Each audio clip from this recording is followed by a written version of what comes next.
All right, let's move over to the middleweight division now, where we got Atiba Gautier coming in at minus 1,100. He takes on Ozzy Diaz, who comes in at plus 725.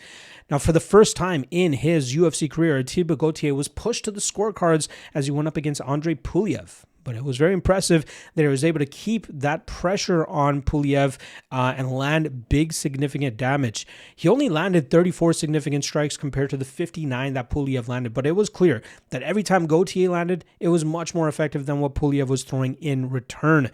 It was impressive that Puliev was able to eat the type of shots that Gautier landed, right? There was a few times where Gautier dropped Puliev on his butt, but it seemed more so that like it was just the impact of the power that Gautier was landing on Puliev, more so than Puliev actually being rocked, right? That was insane, and that just kind of goes to show what kind of power this 24-year-old has.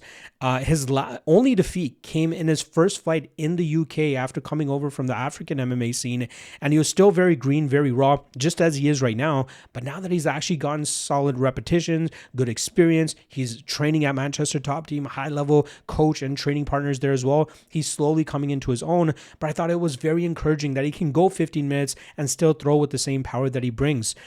His defensive grappling, obviously buoyed by the strength that he has, is very impressive.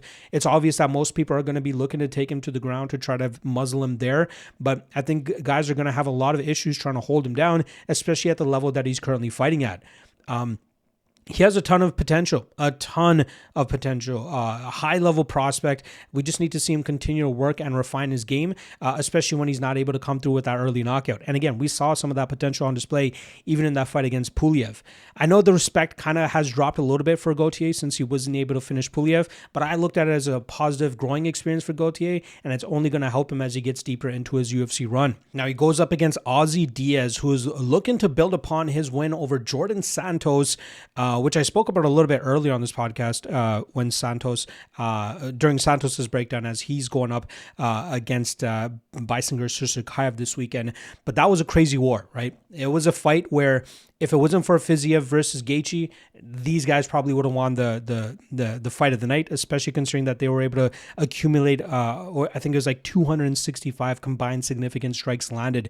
But Diaz was a little bit cleaner. He landed 51% of his strikes compared to the 34% that his opponent landed, and I think that's ultimately why he ended up getting his hand raised. He was just much more economical and efficient with the strikes that he was throwing compared to what Santos was throwing, which was just a lot of strikes, hoping that one of them would change the game. But Diaz, he's a guy that's kind of fallen short in certain spots. His biggest moments he's kind of come up short in, but I'm glad it's still a spot where the UFC still decided to give him a UFC contract, right? He came up short against Joe Pyfer on the Contender Series by knockout. He went back, picked up 2 big wins. Then he eventually got that shot against Ming Yang Zhang, got knocked out there, but the UFC obviously still held him into the promotion. And I thought the Jordan Santos fight was a perfect example of what he can bring to the table. He's a good volume striker, slick boxing, good combinations, stinging power at times. He has a bit of a grappling game if he wants to lean on it, but I don't think it's going to work against UFC level guys, but he does have it in his back pocket if he needs it.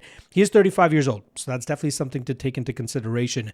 Like I said, slick hands, slick boxing, but the lack of athleticism at times is going to cost him, just as we saw in the Joe Pyfer fight, just as we saw in the Ming Yang Zhang fight, and just as I think we'll see this weekend as he takes on Atiba Gautier. Now, these guys were scheduled to fight late last year, I believe it was, in October. A late injury to Diaz pulled him out of the fight, and in stepped Tristan Vines. We obviously saw how that went for Vines, but it seems like the UFC is very intent on having this fight put together, as I think it's one of those cases where like they're having trouble finding guys for a Gautier to fight, and the fact that Diaz accepted to fight him the first time was enough for the UFC to be like, you good now? Or is your injury good? All right, let's get you back in there against Gautier. I think this is a horrible spot for Diaz. Again, technically speaking, he might be a little bit sharper in the striking game, but I don't think he throws with enough power to really cause Gautier issues. I think Gautier ends up running through Diaz here. I don't think Diaz can eat the type of shots that Puliev did, and I think that will lead to a quick and early finish once again for Atiba Gautier. So I'm going to go Gautier round 1 knockout.